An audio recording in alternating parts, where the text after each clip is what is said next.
मैं high school में थी जब मेरी मंगनी कर दी गई थी। हमारा ताल्लुक एक गरीब घराने से था। पिताजी एक दुकान चलाते थे।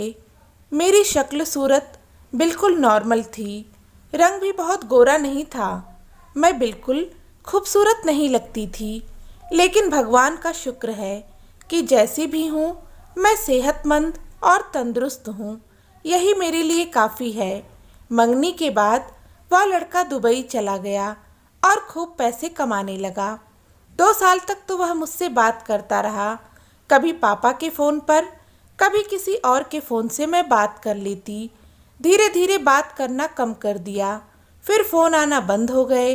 मैं ग्रेजुएशन कर रही थी, वह घर आया, लेकिन मेरे सारे ख्वाब तोड़ने के लिए आया था। उसने मुझे इसलिए रिजेक्ट कर दिया कि वह गोरा और स्मार्ट था।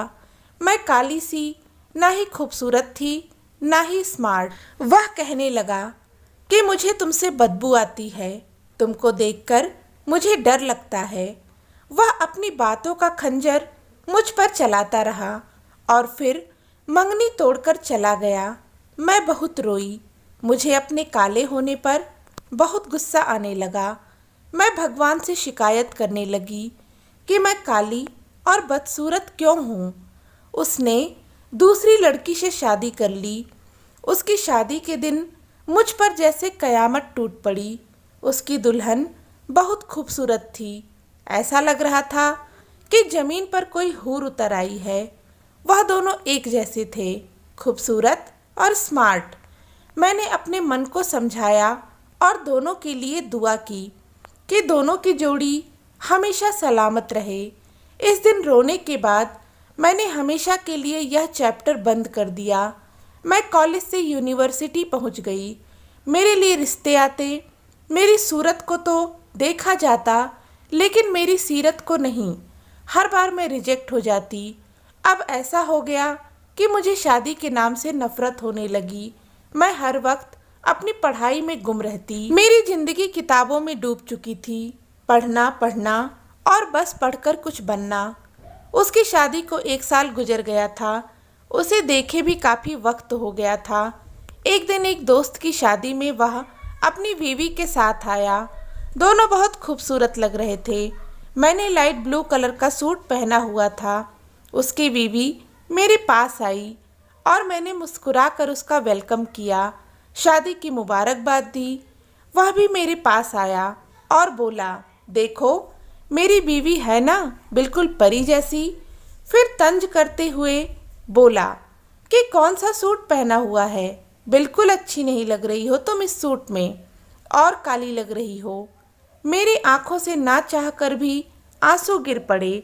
मैं खामोश हो गई और बहुत रोई।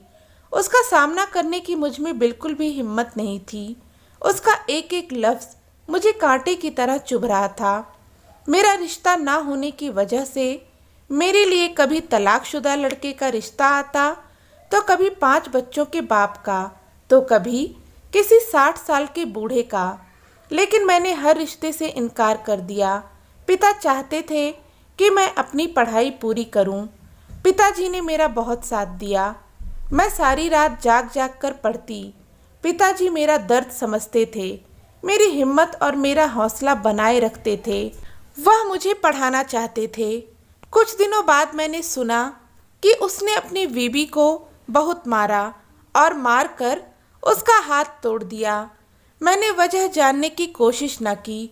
मैं एमए कर चुकी थी और पिताजी चाहते थे कि मैं वकील बन जाऊं। भला पिताजी का कहा मैं कैसे पूरा ना करती। इसलिए मैं वकालत की पढ़ाई पढ़ने लगी। लेकिन यह सब इतना आसान भी ना था। मेरे सामने एक और प्रॉब्लम आई। सारे रिश्तेदार और मोहल्ले वाले सब मिलकर बातें करने लगे। कोई मेरे किरदार पर सवाल उठाता, तो कोई कहता मैं बूढ़ी हो रही हूँ, किसी लंगड़े के साथ इसका ब्याह कर दें। इन सब के बावजूद पिताजी मेरी ढाल बने रहे और मुझे पढ़ाते रहे। पिताजी अब बूढ़े हो गए थे। हम सिर्फ 2 बहनें थीं। एक मुझसे छोटी थी, लेकिन उसकी शादी हो गई थी। जब मैंने वकालत का इम्तिहान पास कर लिया, तो उस दिन मम्मी पापा बहुत रोए। मम्मी ने पूरे मोहल्ले में मिठाई बांटी। किसी मोहल्लेदार और रिश्तेदार का मुंह सीधा ना था। अगर कोई खुश था तो वह सिर्फ मेरे मम्मी पापा थे। पापा ने मेरा माथा चूम कर कहा, मेरी बच्ची, तूने मेरा सिर फक्र से ऊंचा कर दिया है। मेरे कुछ रिश्तेदार भी घर पर आए हुए थे। उनका मुंह भी सीधा नहीं था। कहने लगे कि वकील ही तो बनी है ना, कौन सा जज बन गई है, अब इसकी शादी कर दो। वह अल्फाज मेरे दिल को छू गए। जज बनना। कुछ सालों की मेहनत के बाद भगवान का चमत्कार हुआ, मैं जज बन गई। अब मेरे पास गाड़ी, नौकर, सब कुछ था। हमारी गरीबी के दिन खत्म हो गए। जज बनने के बाद कुछ महीने बाद ही मेरी शादी एक जज के साथ हो गई। मेरे पति बहुत अच्छे इंसान थे और मेरी बहुत इज्जत करते थे। एक दिन वो हुआ जो मैं सोच भी नहीं सकती थी। मैं लोगों का केस सुन रही थी।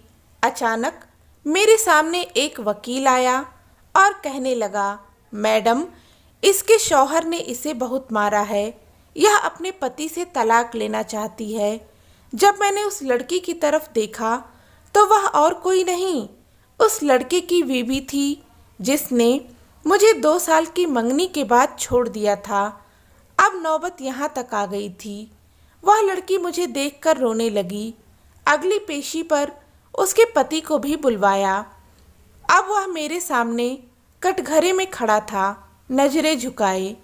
मैंने दिल पर हाथ रख भगवान का शुक्रिया किया कि हे भगवान, अच्छा हुआ कि यह रिश्ता टूट गया था, नहीं तो आज अगर मैं इसकी जीवन साथी होती तो यहाँ पर तलाक लेने के लिए खड़ी रो रही होती। मुझे माफ़ कर दो भगवान, मैंने आपसे बहुत गिला शिकवा किया और कितना रोई। उसने मुझे छोड़ा और आज मैं जज हूँ। मुझे ठुकराने वाला मेरे फैसले का गुलाम है। वह मेरी तरफ देखकर रो रहा था और मेरे सामने हाथ जोड़कर खड़ा था। उसके माँ बाप भी शर्मिंदा थे। मैंने दोनों को समझाया और घर आबाद करने को कहा। वह हाथ जोड़कर वादा करने लगा कि मैं अपनी बीवी को कभी नहीं मारूंगा। वह मुझसे कुछ कहने वाला था, इतने में मेरे पति आ गए। बड़ी कार आकर रुकी। मैं उसमें सवार हुई और वह अपनी बाइक के पास खड़ा था।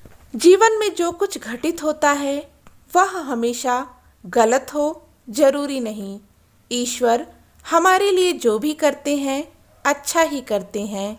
इसलिए ईश्वर पर और अपने भाग्य पर विश्वास रखें और अपने कर्म को करते रहें।